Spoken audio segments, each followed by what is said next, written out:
Bonjour à tous, c'est Guillaume de Club Immobilier, j'espère que vous allez bien. Je suis aujourd'hui de retour en France et je vais vous parler encore une fois d'investissement immobilier. Aujourd'hui particulièrement, on va parler de comment faire pour découper votre logement en un, deux ou plusieurs logements. D'accord. Il faut savoir tout d'abord qu'il existe deux manières de faire. Il y a une manière, on va dire, officielle et une manière non officielle. On va parler de ces deux manières aujourd'hui dans cette vidéo, mais plus précisément de la manière officielle qui est la plus complexe. D'accord, parce qu'il y a plus de démarches finalement que l'autre. Ok, allez, c'est parti tout de suite.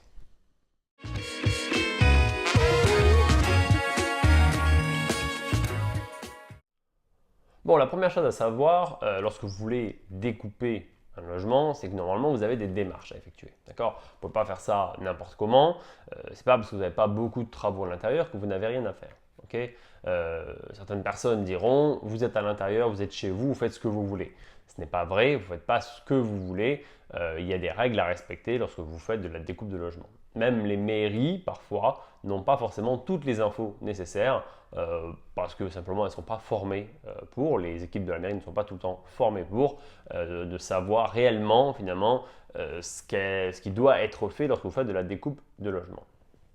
Certaines mairies vont vous dire, écoutez, vous faites de la découpe, vous faites ce que vous voulez, tant que vous ne créez pas de surface complémentaire, ça ne nous regarde pas. Okay. Certaines mairies vont vous dire, si vous faites de la découpe de logement, il y a une déclaration qui est à faire, et à ce moment-là, il y a des problématiques de place de parking. D'accord. Ça va être la principale problématique de cette vidéo, ça va être l'acceptation vis-à-vis des places de parking. Pourquoi? Tout simplement, je vais vous mettre en lien, si vous ne l'avez pas déjà vu, une vidéo qu'Emilie avait faite sur les problématiques de place de parking et taxe parking. Okay. Allez voir cette vidéo, c'est très intéressant. Vous verrez ce qu'il en est de la taxe parking qui n'existe plus aujourd'hui, mais par quoi elle a été remplacée et voir finalement si c'est pas pire qu'avant. D'accord. Donc, la problématique de la place de parking aujourd'hui, elle est que, en gros, si vous découpez un logement ou si vous créez des logements supplémentaires, la mairie peut vous imposer, d'accord, de créer également des places de parking supplémentaires. Parce qu'ils considèrent tout simplement que lorsque vous créez un logement supplémentaire, eh bien, vous avez des besoins supplémentaires en place de parking parce que vous avez un locataire de plus, d'accord, donc potentiellement une voiture ou deux voitures de plus suivant la taille du logement que vous allez créer. Ok. Donc, suivant les PLU, donc les plans locaux d'urbanisme, vous aurez des demandes différentes. Dans certaines communes, on va vous demander une place, par exemple, une place de parking par logement supplémentaire créé. Dans d'autres villes, on va vous demander, par exemple, une place pour un studio, deux places pour un T2 et trois places pour un T3. Okay. Dans certaines villes, on ne va rien vous demander. D'accord. Nous, on a des chantiers un petit peu partout en France, que ce soit pour nous ou pour nos clients.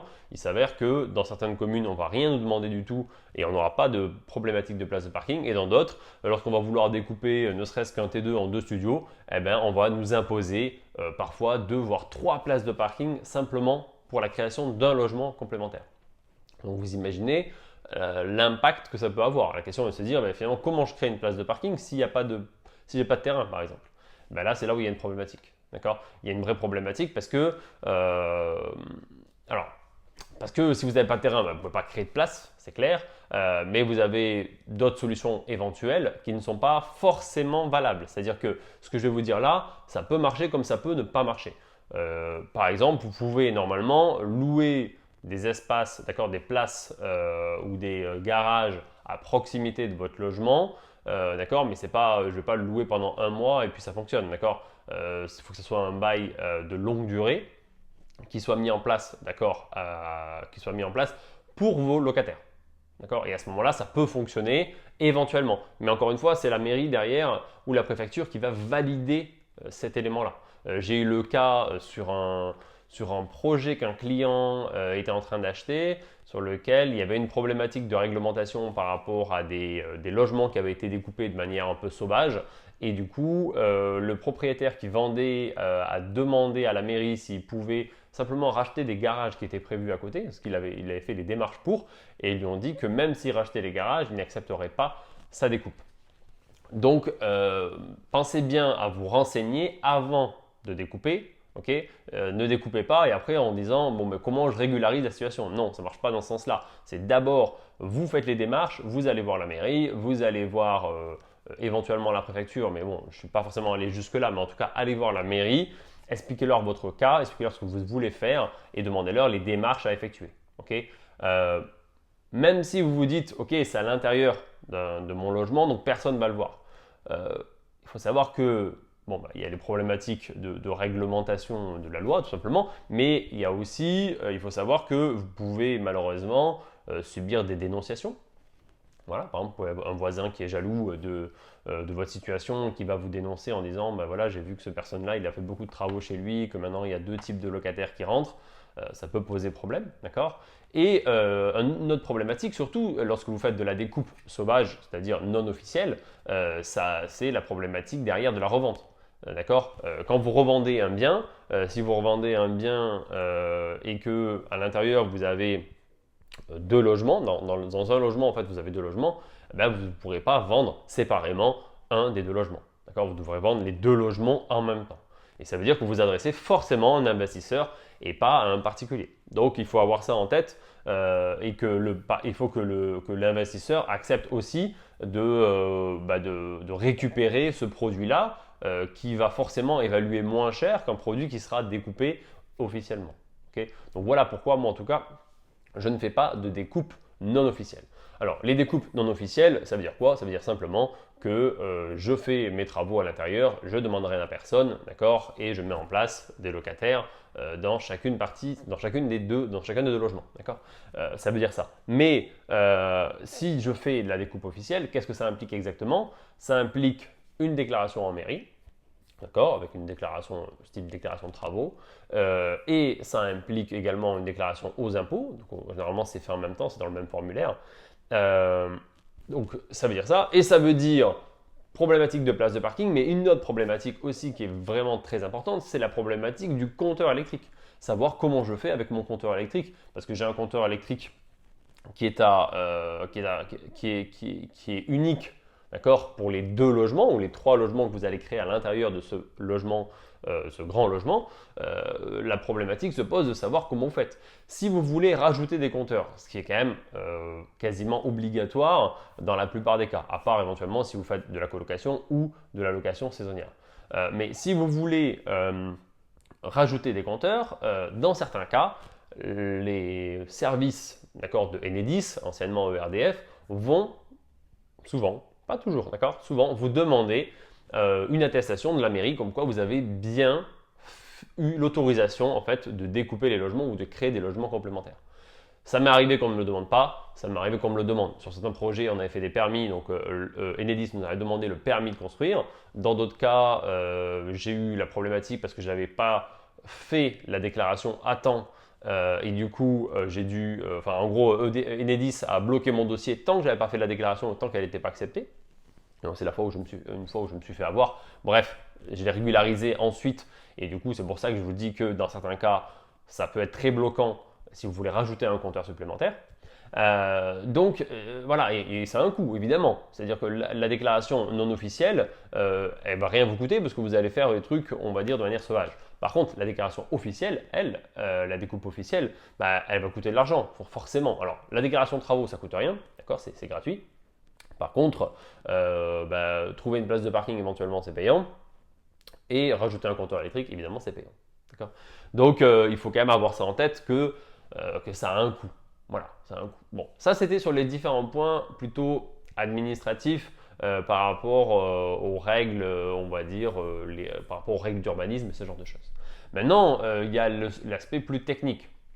Lorsque vous allez découper un logement, il va falloir avoir une réflexion sur la distribution électrique, on en a parlé un petit peu, mais surtout la distribution d'eau, les évacuations, les points lumineux, il y a toutes ces choses-là auxquelles il faut penser. Okay. Et quand vous allez faire une découpe et que vous êtes par exemple au rez-de-chaussée, il va falloir l'impact d'une cave par exemple sera très important. Si vous avez une cave, vous allez pouvoir envisager faire passer les évacuations par en dessous et du coup avoir une plus grande liberté sur la position des points d'eau et les points d'évacuation.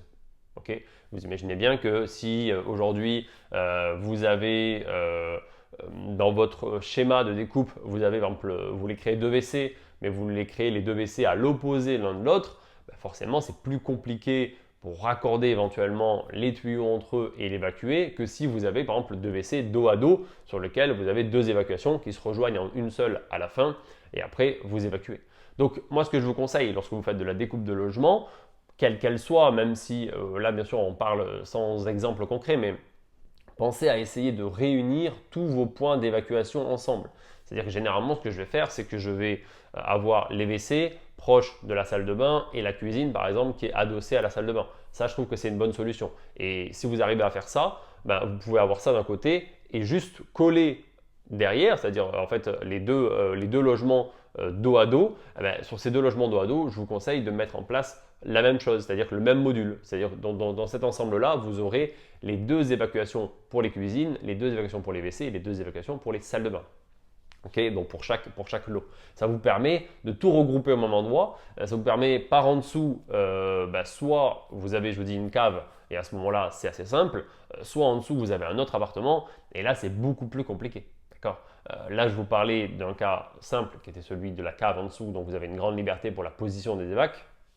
Si ce n'est pas le cas, il va falloir s'adapter avec ce qui existe. C'est-à-dire qu'il va falloir bien réfléchir au plan par rapport au positionnement des évacuations actuelles. Si vous avez un autre propriétaire en dessous, vous n'allez pas pouvoir traverser son appartement comme ça en disant finalement je vais passer une évacuation dans ton salon. C'est évidemment pas envisageable. Donc il faut bien réfléchir au positionnement des points d'évacuation. Les points d'alimentation, c'est pas très grave. C'est-à-dire l'eau, l'alimentation en eau, vous pouvez le passer dans les doublages, dans les évacuations, ça peut monter et descendre, c'est pas très grave. Par contre, une évacuation, ça doit avoir une pente, continue et relativement importante pour permettre une évacuation saine, d'accord, que ce soit vos WC, que ce soit votre cuisine, votre salle de bain, vos lavabos, etc. D'accord. Donc, il faut bien avoir en tête cette idée de, lorsque vous visitez un bien, que ce soit un appartement ou un immeuble, et que vous voulez découper ou modifier ne serait-ce que l'emplacement ou le positionnement des évacuations, bien réfléchir à qu'est-ce qu'il y a en dessous, qu'est-ce que ça implique lorsque je modifie le positionnement d'un WC. Des fois, même de le déplacer de 1 mètre, c'est pas possible, d'accord? Parce que vous avez des évacuations à certains endroits et que vous ne pouvez pas faire autrement. D'accord. Les évacuations, en général, vous avez des sortes de colonnes montantes, ce sont des colonnes, des sortes de gaines techniques. D'accord. Vous avez des gaines techniques qui se trouvent généralement soit dans des angles, soit contre des poteaux. Et on se sert de ces gaines techniques pour faire passer les évacuations, éventuellement les alimentations. Voilà, vous allez pouvoir vous servir de ces éléments-là, mais vous n'allez pas pouvoir en créer de nouveaux si vous n'êtes pas propriétaire de l'immeuble en entier. Et du coup, il va falloir se rattraper dessus. Et pour ça, il va falloir bien réfléchir au positionnement de vos WC, des deux WC du coup de chaque appartement. Voilà, donc il faut bien penser à tout ça. Voilà ce que j'avais à vous dire. Bon, je ne peux pas vous dire tout évidemment en 15 minutes.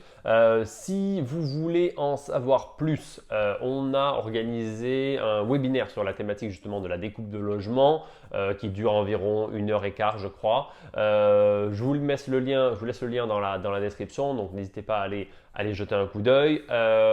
Également, si vous n'avez pas encore téléchargé le tableur pour estimer vos travaux gratuitement, il est également dans la description. Vous trouverez le lien juste en dessous, vous pouvez le télécharger, il est gratuit, il vous aidera à estimer vos travaux. Okay. Sur ce, je vous laisse, j'espère que vous avez apprécié cette vidéo et que vous avez appris des choses.